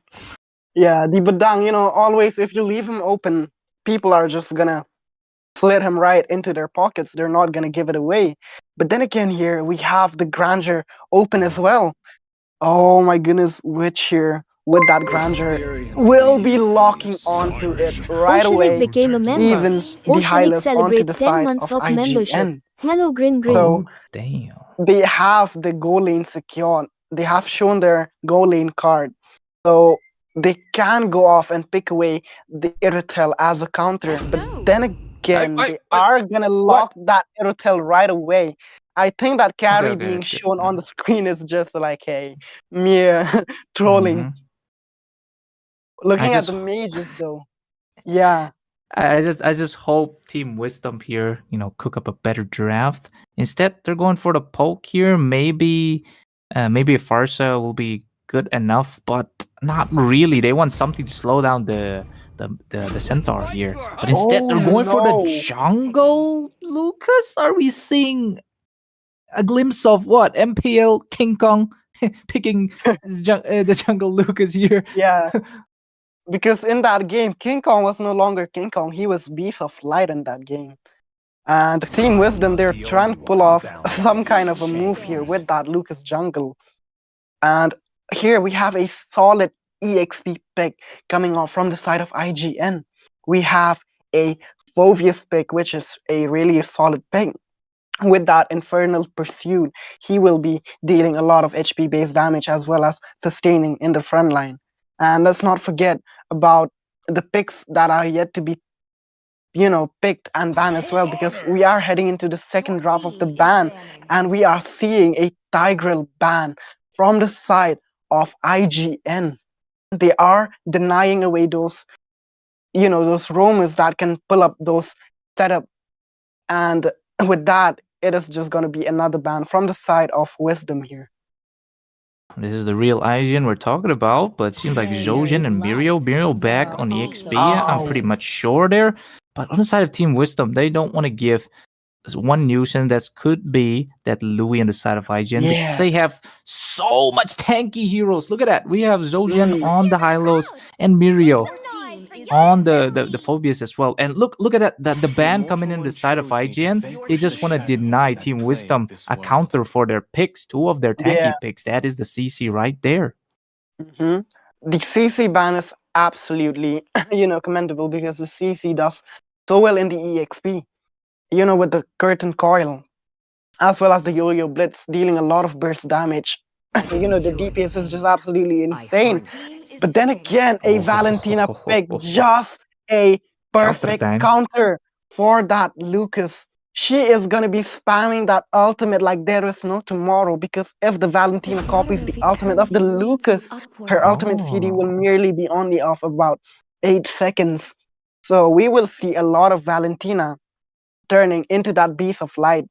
And Balti, look at the pick. Just as IGN were coming off with that chunky lineup, we see a Lunox pick Okay. to provide that burst damage. But then again, a roamer though, a I'm not really sure how this Florin is gonna complement Team Wisdom, because of course the heal is quite crucial in this game, but let's not forget the only front line we have here is the Lucas as well as the Badang. So if the Badang will be prioritizing that full tank build, there will be a lot of damage lacking from the side of Wisdom. Yeah, Team Wisdom, I'm actually kind of rooting for them because their draft is pretty much all right. The Mhm. Lunox for the tanky picks, the Badang can kind of stun lock most of them. Lucas, on the other hand, that could be another time. The counter pick for the Granger, that's going to be the Irithel. And, a bit of a heal to top it off, that's going to be the Florin. But looking at the side of IGN, they just came in and grabbed the Hayabusa. So this Florin Mhm. is going to have a hard time because I feel like this Hayabusa is going to target him at the same time the Irithel as well. So pretty solid drafting from both sides. Don't you say? Yeah, I think the drafts are pretty solid from both of them. But yeah, with that we are just gonna be heading straight into the land of dawn in about merely a moment. So yeah, back to you, Bolty. Back to the land of dawn indeed. With a surprised, match. Both the audience and the casters are kind of like a little bit of a flabbergasted part here. So with that being said, blue side is gonna be Team Wisdom. Will they have enough wisdom to pull it off the pro players as well? Who knows? Team Wisdom might be that underdog that actually could match up against Team IGN on the red side right here. And with that, Zozen here, checking the bush, trying to get a little bit of ring of punishment to the side of Clint. And with that being said, what about you, Wands? What are your thoughts? Yeah, the the ring of punishment coming off, especially in the early game from that Hylos, is quite good because he did help the mid clear that Faith. Oh, look at the invade coming off from the side of IGN already, trying to provide that early game vision for the jungler to make their way for the invasion. But no, Team Wisdom will be the one getting that buff and stop that Hayabusa from making his way there to steal it. But then again, here a lot of skirmishes on the mid side here, a lot of poke, a lot of lane clear, and on the goal lane though, it seems like the Irithel is struggling against that Grandeur because the Rhapsody is just way too overwhelming for that Irithel. Absolutely. Look at the top side. IGN tree side. Actually, both tree members on top side looking for a potential fight as well. But the Hayabusa, Mr. Respect, is going to be on the bot side trying to pick off the, Mr. Shashibu Buridana. Oh my god, that's a long name. I'm just not gonna even attempt to say it once again. But anyhow, Kisaki here trying to use a little bit of flower for the bingle. But here comes Respect with the shadow. Oh, here comes more. But he's gonna go back. Still not enough to take out The the Lucas. Clint here. But look at Lucas coming in for more. He wants to be the Riley Beast of Light. Goes in with a flash combo. Here comes Millie on the backside. He's gonna give those back shots indeed. And look at Respect coming in with the first blood with his style, using the launching velocity shurikens to kind of poke the jungler Mikey down the side of Team Wisdom as IGN just goes straight for the turtle. Yeah, it seems like it is going to be a pretty easy turtle for the side of IGN. And with that, the turtle will go to the side of IGN. But then again here, the Hayabusa coming off with that invade. Oh. Oh, that Rando here, forced out by Aaron here. They thought Clint was gonna get it to him, but Aaron doesn't use the flicker, so that we know he's a pro gold laner. So of course he's not gonna do that. But on the side of both side, it seems like Zojan here gonna rotate top side, potentially looking for the ganks again. Yeah, potentially look for a gang, but then he's not quite able to look for a gang because the Irithel is start hugging at the moment. But then again, let's not forget the reinforcement coming from the side of IGN. Look at the Valentina just constantly. Witch in trouble. Oh, never mind. He pops in No. with a Beast of Light. It's gonna be two Beasts of Light flashing down, or maybe not. Witch is just going back. backside behind Jojen. Uses the Oh, blast. Here comes for more. Oh, look at that perfect stun coming in from the floor and to stop the pure, aggressive on the side of IGN right now. Seems like Team IGN are well, composite because they're just staying together, even though they're just gonna leave that bot lane EXP because EXP wise, you could just leave it there and then let the pretty much go for the fights in the early side. yeah. And talking about the match so far, I think that even Team Wisdom is pretty disciplined. They are not rushing, Yep. for any kind of indecisive plays here. They're making their plays really carefully. But then again, look at Witch with that Jojen. Valentina providing that. Look Oh, at Jojen. Jojen in the bushy. Wants to take out somebody. Look at the discipline plays. Here comes the glorious pathway for the side of IGN, and Kisaki might fall not. It's gonna be Witch falling here instead by Flawless, getting the kill on the mid laner of IGN right now. Look at Team Wisdom going back and just grabbing the kills instead. Taking 2 kills on the side of IGN with their decisive plays. On that, the turtle will spawn. And it's gonna be basically, free turtle on the side of Team Wisdom, but not yet because Respect here could still hit the Retribution Steal as well. So let's see. Yeah. It seems like a turtle fight is gonna start in a moment, but then again, it seems like the 5 members are present in the mid here from the side of IGN, which is just crazy. Nah, never mind. The Grandeur is heading back to his lane to protect that gold plate, and Turtle will be falling to the side of IGN again. Forces out the flicker right there. I was just trying to say the IGN got the bromance of how they're sticking together. There is unity in strength, or strength in unity. That's actually the other way around. Sorry about that, guys. But anyhow, look at Zojin here. Look at the way Zojin is just providing vision by not doing anything and just staying in the bush and is giving that vision. But look at Respect here, trying to get caught in a little bit of the flash combo of Lucas once again. But then again, we still have Zojin here trying to do the elemental for surprise, but Witch is getting caught by Zojin. Never mind, it's gonna be the glorious path. It's gonna be on the spash on the side of IGN here as Witch takes it up. Miro gets the kill on Lumos once again. But look at the power of IGN that's falling on the side of Team Wisdom, as their Wisdom was not enough for the rampaging IGN to just come here because Aaron is also here. The rotation just coming in from these pro players right here, and this they take out the Badang in the midst of the tier 1 as well. And that's IGN to you, but enough glazing. Team Wisdom need to play it a bit more safe. Need to check those bushes because Zojin, the way he plays, he likes to camp. Look, he's going for more on the bot side. He's just doing that again.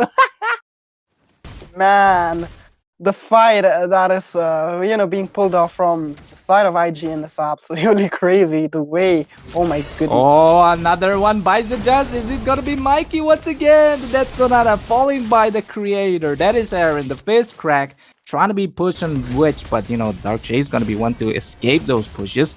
Upside, we're just gonna see Miri on Flawless being trading out the blows, but bot side is where the fight's gonna happen right now because of Respect here looking for that Shadow Ogi once again with Shadow kill, but he's just going for more. Not gonna be stealing that that red buff because the turtle's gonna be spawning. Don't want to waste that retribution or Cop is gonna scream, "You idiot!" again, Yeah, definitely. And with that we see the third turtle already up, and IGN here just on their way, melting down that turtle like it is nothing. Even the third turtle will be falling to the side of IGN. And since the match has started, we didn't even have a moment to even look at the itemization here. But then again, another fight being stirred in the purple buff. Oh, glorious path. But look at Mr. Fisser. He's not gonna be fishing much because the side of IGN, they were take out, Team Wisdom did take out Zujin in the process for trying to be a sneaky, centaur in the bushes for now. So Respect just gonna come for more. He uses the shadow kill towards Kisaki, but Kisaki, he comes in for more, but look at the fast hands plays coming from Respect here. You have my respect, sir. But here comes Mirio here, crashing with the Infernal Pursuit. He wanna smash it all up just for more. But look at that, tanking the brilliance of the Clint once again. but the Death Sonata by Aaron the Creator, creating the Ooh. triple kill on the side of IGN. And with that being said, that's 8 kills on the side of IGN with just 3 on Team Wisdom. But the goal difference is real, as most of the turrets fall on the side of Team Wisdom, with IGN only you losing one mere tier 1.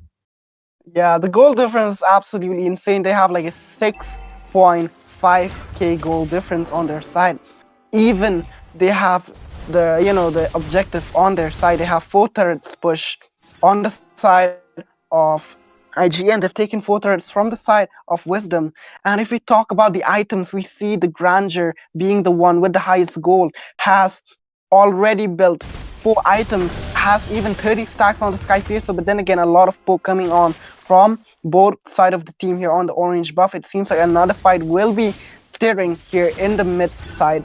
A lot of poke coming from the Grandeur with that Dead Sonata as well as the Rhapsody here. Bolty, look at the top side. engage gonna come up. Oh, Flawless is in trouble. Pops out the heavy Oh. crossbow to kind of douche it out with the Ducati. What color is No, your not Ducati? even- Ducati? It's gonna be Yeah. red, I think, once, but never mind. Uh, Flawless. Will he be flawless? But I don't think so. Because 4 people inside of Man. IGN, what can you do? Instead, just kneel towards the top dogs for now, right? Wow, what am I Man, the doing? way Placing over Flawless, IGN is just pathetic. But anyhow, that what elemental lord gonna be falling the side of IGN once again. My key here, traded off the tier 1 with the elemental. I mean, that's the best you can do, right? Even though you're losing, try to trade it off with the split pushes. Pretty good thing for Team Wisdom to do, I should say. And with that being said, Zozen once again in the bush, trying to play it on the vision side. Aaron the Oh, Creator no, the giving poke. those death shots, death Sonata onto the face of Kisaki. And what can Team Wisdom do then just to find gaps of Yeah. IGN? But I don't know if they can find it just yet. Yeah, well, the gaps are not being. Oh my goodness, look at the poke coming Clint. off. Oh, Aaron the Creator with the Death Sonata picking off the Lunox once again. But look Another. at Mikey surviving, but you can escape the Creator himself as he gets the double. It's gonna be the triple again.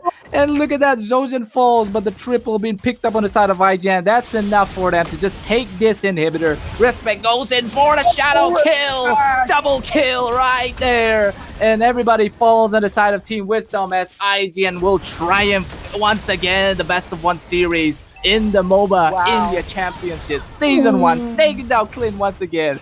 But which, wow, Which just taking that Clint ultimate brilliance, ending off with style. And there we go, IGN. That's IGN to you, everybody. Nothing else to Yeah. say. That is just the way IGN does the thing, guys. And I don't even, have to say much here because it is the top versus the underdogs. So the outcome was already pretty much predicted. But then again, let's not forget, the efforts being put on from the side of Team Wisdom. They did manage to hold their ground against Team IGN for quite a bit. Even the plays that were coming off from their side were quite decisive.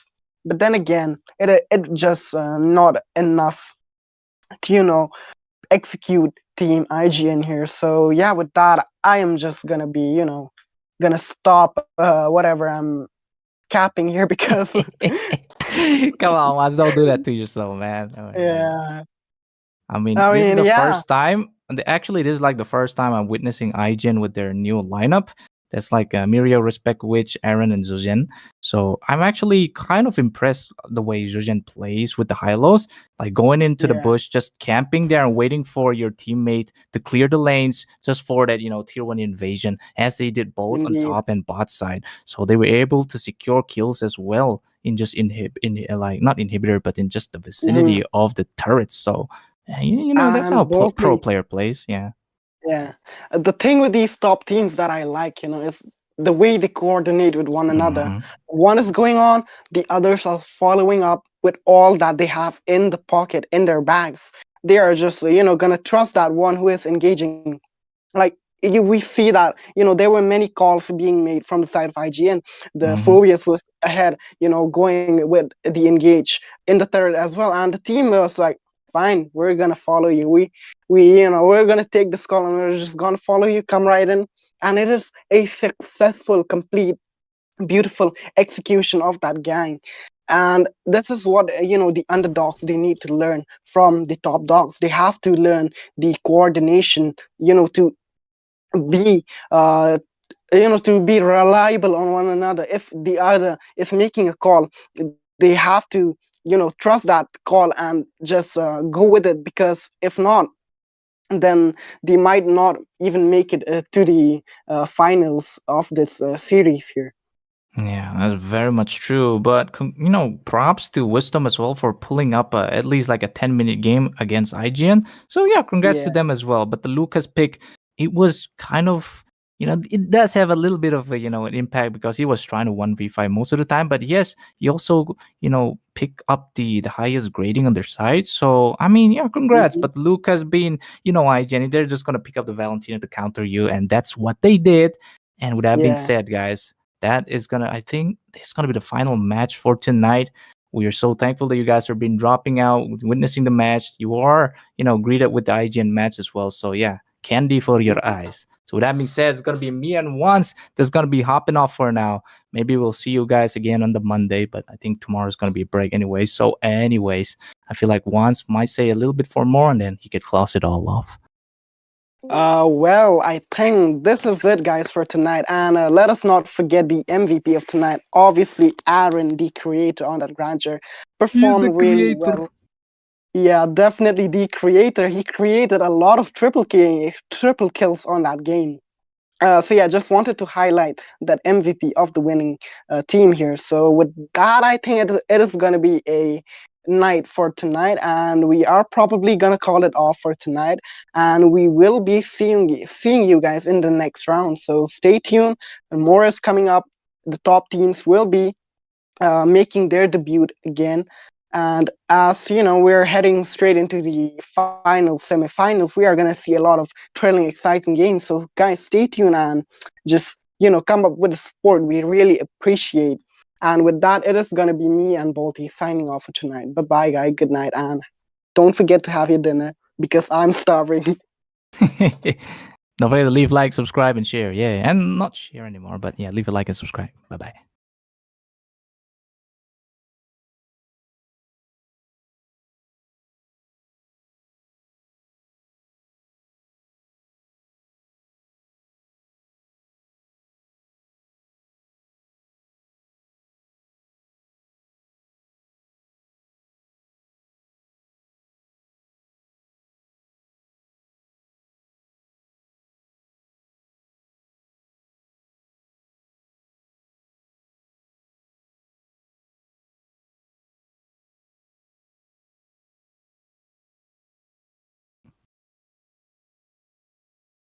Okay, guys, spend time.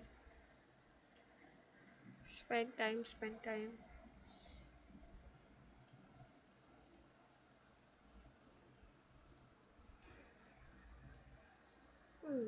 Let's go.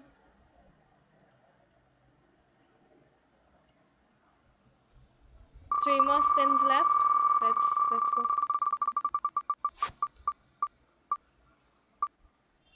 Congratulations, winner. Give me your game ID and server ID.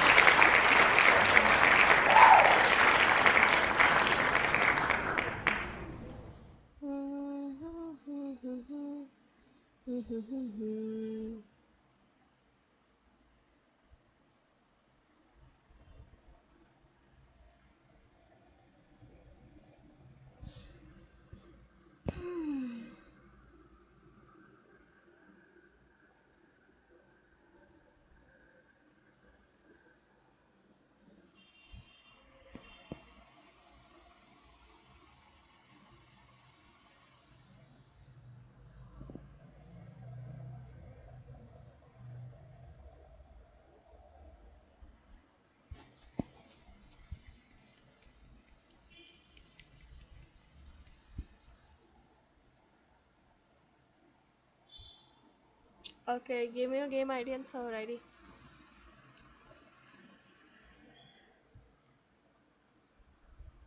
Appreciate that. Thank you.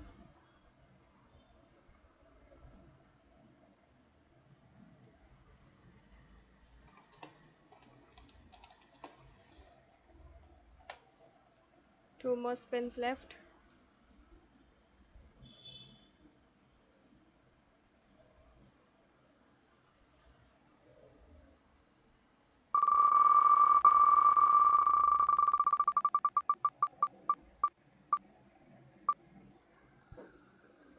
Congratulations. Give me your game ID and server ID.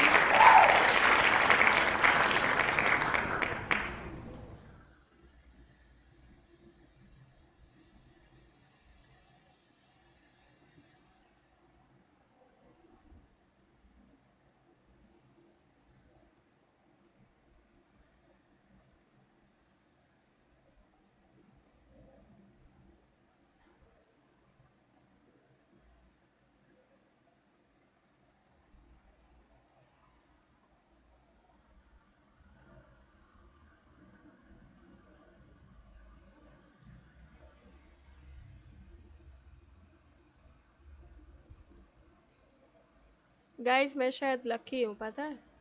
जो जो लोगों का बार बार नाम आता है ना, शायद मैं लकी हूँ। आप लोगों को मुझे अप्रिशिएट करना चाहिए, समझ रहे हो? वाह जो कांग्रेचुलेशन 2 days। स्पिन कौन कर रहा है भाई? स्पिन कौन कर रहा है? नाना प्लीज कर रही है स्पिन। लाख तो है कि नहीं? अपना टाइम आएगा, बिल्कुल आएगा, सबका टाइम आएगा। दो दो जल्दी दो गेम आईडी सर्वर आईडी। आज नहीं तो कल आएगा, क्या पता लास्ट वाला आ जाए आपका ही। ये लो 1 minute, wait wait wait wait wait.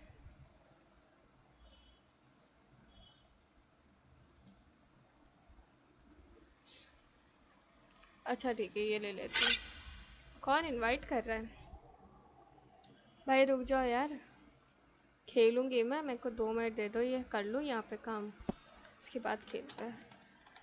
Winner winner winner chicken dinner. Let's go for last spin. Last spin क्या इक्सिया प्लीज का आता है? देखते हैं, देखते हैं guys. Let's see, hope for the best. अगर आया, अगर इक्सिया प्लेस का आया तो भाई फिर गुड लक मान लेना मुझे, ठीक है? अगर आता है तो, अगर आता है तो let's see. Never mind, congratulations winner. Never mind, आज नहीं तो कल, आज नहीं तो कल, कल आज नहीं तो कल। Thank you Naina ji, my pleasure.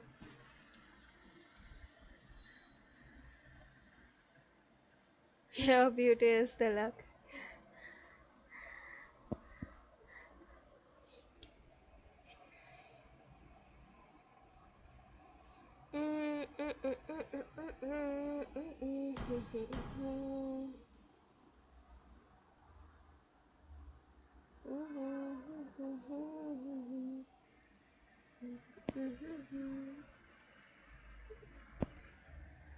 कोई बात नहीं इक्सिया, कल, आज नहीं तो कल, कभी तो लक आएगा।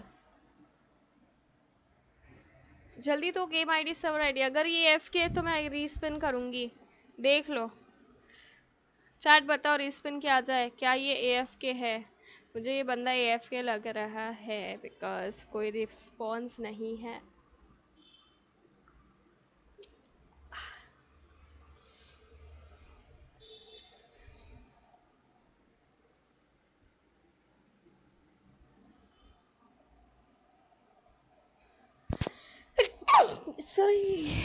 Sorry.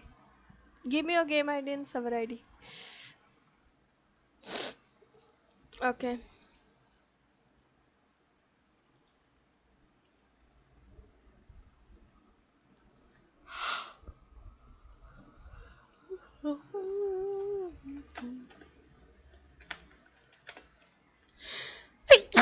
सॉरी। कल एक स्पिन किया था मैंने, उसमें किसी का आईडी गलत आया था। क्या वो स्ट्रीम पे है अभी अपना आईडी वापस से भेजने के लिए? क्या मुझे कोल्ड होने वाली है? आवाज़ से तो ऐसी लग रहा है। Thank you. वो ग्लोरियस था, मैंने ले लिया उसका आईडी। ले लिया ना? ठीक है, ग्रेट ग्रेट ग्रेट। ठीक है, चलो guys, done with live stream. मिलते हैं आप सभी से हम कल की लाइव स्ट्रीम में। Bye bye guys, good night, dreams, take care. Bye bye.